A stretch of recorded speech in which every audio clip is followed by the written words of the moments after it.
Hello, and welcome to my channel, Reading Little Blue Books Out Loud. This is a little blue book. It just happens to be Little Blue Book number 1205, and it is titled Thomas Paine's Revolt Against the Bible, and it is written by Joseph McCabe and is copyright 1927. This is part 3, and we are on chapter 3, and that's where we'll begin. Chapter 3. Skeptics and the Rights of Man.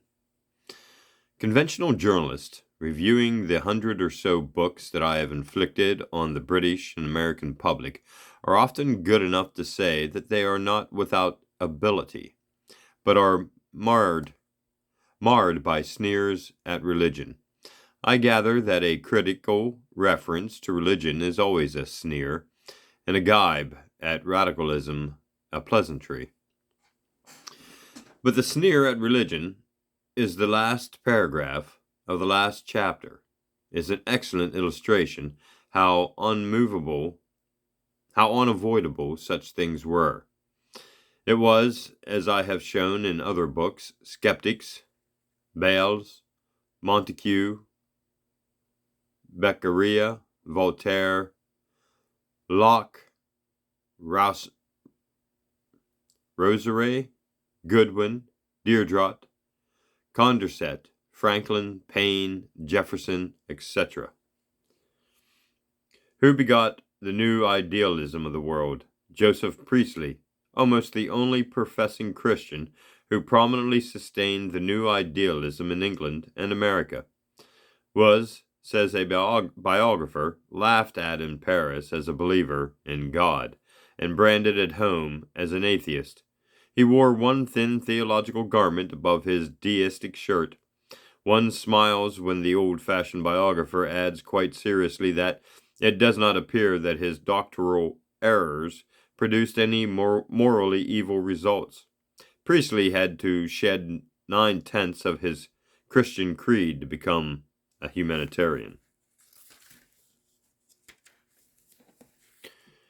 In face of the literary and journalistic conspiracy against this most important historical truth, an honest writer must give prominence to it. When Paine reached London in August of 1787, after a few months of honoring distinction in Paris, he found the idealism which he had propagated in America and had just witnessed in France, apparently firmly established. Americans do not, naturally, take a close interest in the state of English thought at the time of the Revolution. But it is a pity that teachers, so a distinguished American historian told me, put before their pupils only the sins and blunders of the court and government. A century and a half of deism had ended in producing a very great deal of liberality of thought. C.J. Fox, one of the most brilliant statesmen of the time, and no believer in religion, as his nephew Lord Holland testified, openly greeted the fall of the Bastille at Paris as one of the greatest and best events in history, and demanded the abolition of slavery. His father, Baron Holland, and his stepmother, Lady Holland, were almost agnostics. Even Pitt, the younger, was then in favor of large reforms, and until the excesses of the French Revolution began, Priestley, Wilkes, Cartwright, Horne, Tooke, etc., all skeptics in some degree, had a very large following in the middle class in their support of those ideals which Paine represented.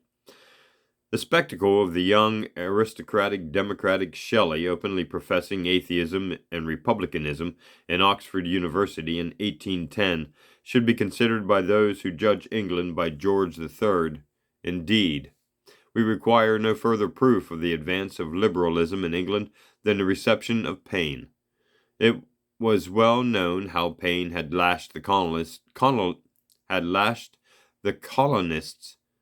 on with the war and had poured contempt upon the king, but he was received as a distinguished writer and inventor. After a short visit to his native Thetford to see his mother, and he assigned that unamiable amiable lady a modest pension for life out of his precious income. He settled in London. His iron bridge was his chief concern, and we will dismiss it from the story. A firm of ironworkers made a bridge according to his model and exhibited it in London, and for a season Paine was known to all London as an able and daring inventor. The idea, however, was too far in advance of that Stone Age, and although the plan and even the material seem to have been used later in Sunderland, Paine got no orders. Meantime, he was occupied with a plan of, in the happy expression of Moncure Conway, building a bridge across the Channel, working to bring about cordial relations between England and France. It brought him into high and strange company.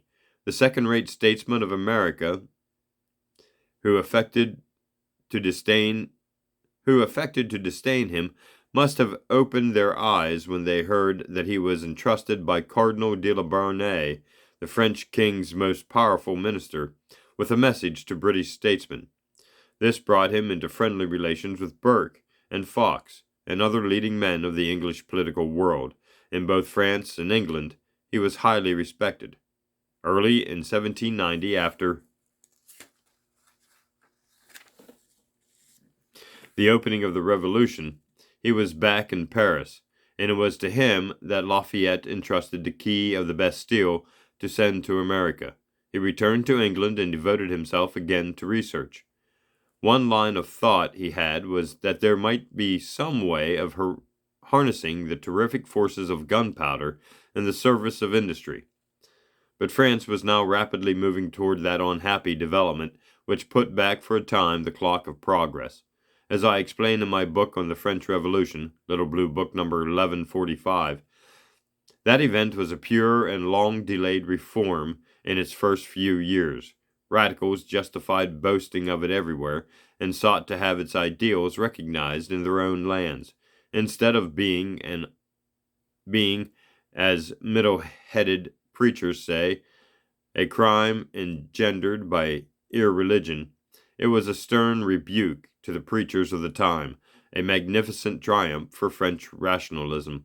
In 1790, it was still under the sober lead of Mirabeau, Lafayette, Condorcet, Sieyès, Talleyrand, etc., but clergy and royalty everywhere already derailed it. Their age-long position of luxurious privilege was threatened. The British statesman Burke became their spokesman, and in November of 1790 appeared his virulent and inaccurate reflections on the Revolution. This provoked the second of Paine's three great works, Rights of Man, the first part of which appeared in March of 1791.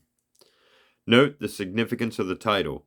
Of the main human characteristics of what we call modern times is the discovery of the rights of plain men, as against traditional institutions and creeds, kings and priests.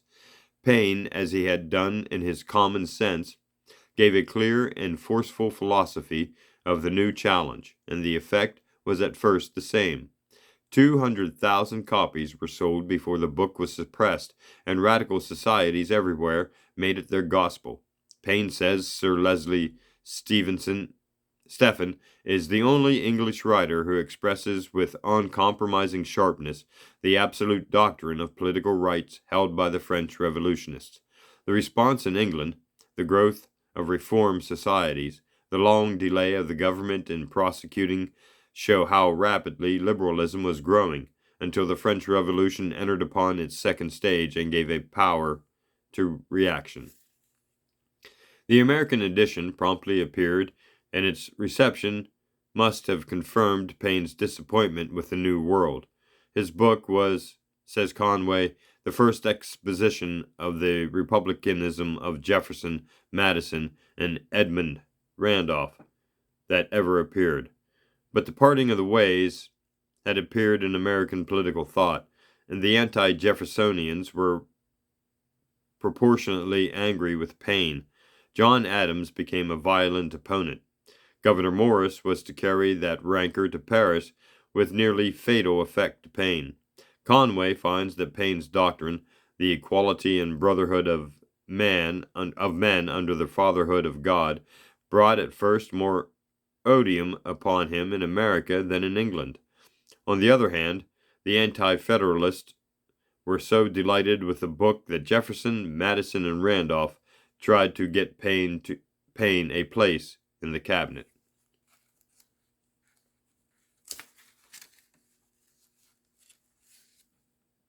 Paine had gone to Paris, where he arranged for a French translation and joined Condorcet and a few others in a Republican propaganda.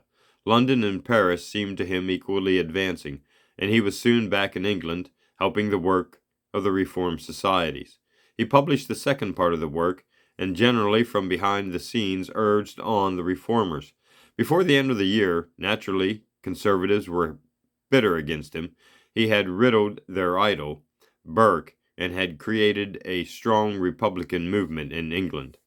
It was in these circumstances that the first libelous life of Paine appeared.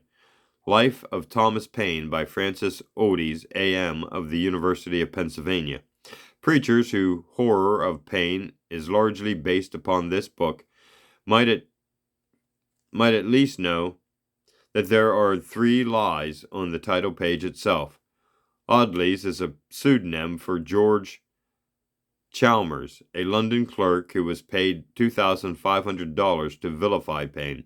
He had no university degree, and he had no connection whatsoever with the University of Pennsylvania. The petty libels of the book, it says nothing of drink or immorality, have been exposed long ago. What Paine really was at the time of his actions tells best. When he learned that something over $5,000 stood to his credit for the sale of Rights of Man, he sent the whole of it to the chief Reform Society. In person, he was, as one would gather from his distinguished company in Paris and London, quite a gentleman of the age. Someone who saw him then had left a personal description of him in a snuff-colored coat, olive velvet vest, drab breeches, and coarse hose. His wig, it seems, was old, but his shoe buckles neat and fashionable. He seldom mingled in common chit-chat, a sober, gentlemanly man, full of his high mission. The Rights of Man was anonymous, but Paine authorized the printer to tell his name if required. It was required in May of 1792, and in June Paine faced the court, only to hear that the trial was postponed to December. He went on with his work, and on September 12th he made a fiery speech at a public meeting. It seems to have been represented to the mob, totally illiterate, so staunch for church and state, as so revolutionary that Paine's life was in danger. So, at least, the poet Blake told him when he met him at a friend's house next night, when Paine was setting out for the house of the bookseller friend Rickman, with whom he lodged. Blake insisted that he must fly to France at once and get to Dover, to port by a circuitous route. Another friend took Paine in hand and saw that he did it. The customs official at Dover examined him vigorously, but was much impressed when he found in Paine's pocket a cordial letter to him from the President of the United States. He does not seem to have known Paine. He let him sail, and 20 minutes later officers thundered into Dover from London with a warrant for Paine's arrest. They had at first gone to Rickman's house in London for him, and I assume that it was there that my great-grandfather sustained his high patriotic repute.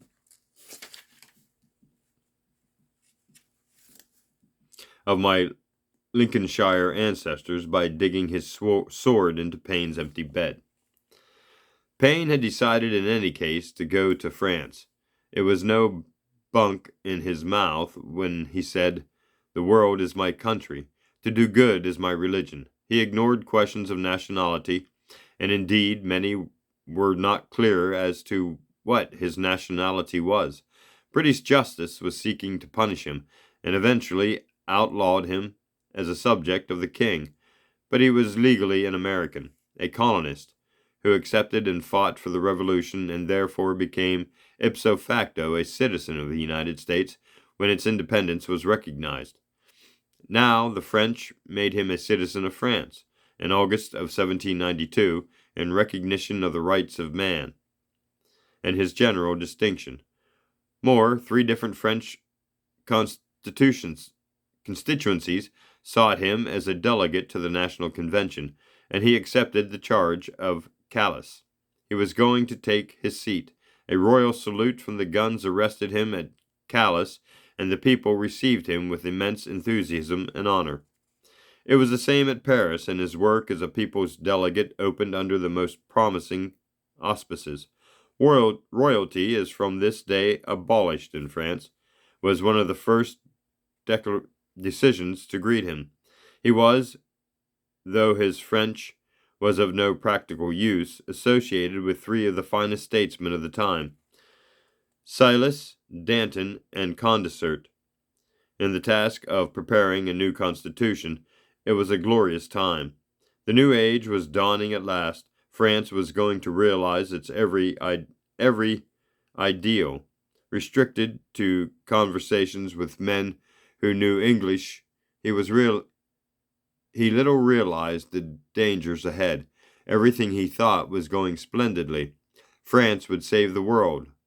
What now? Did England and America matter? So he ignored the trial in London in December of 1792. The Attorney General rises and charges him with a false, scandalous, malicious, and seditious libel. Here it is, the gentleman in the words of this age of reason. All hereditary government is in its nature tyranny. An inheritable crown or inheritable throne, or by what other fanciful name such things may be called, have no other significant explanation than that mankind are heritable property. To inherit the government is to inherit the people, as if they were flocks and herds.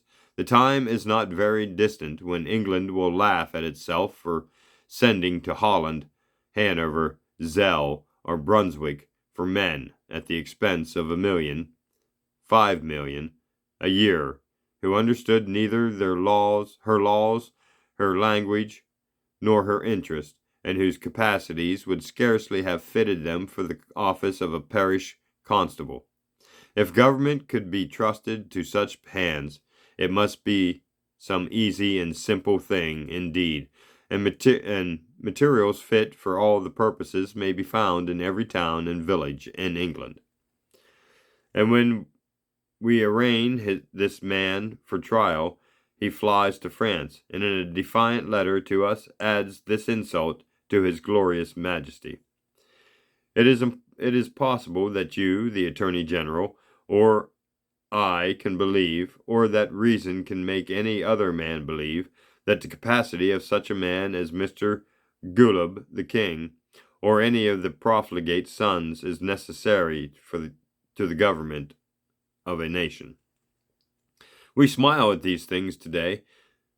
To my certain knowledge, an officer in close attendances upon the present King and Queen of England said that they had missed their vocation.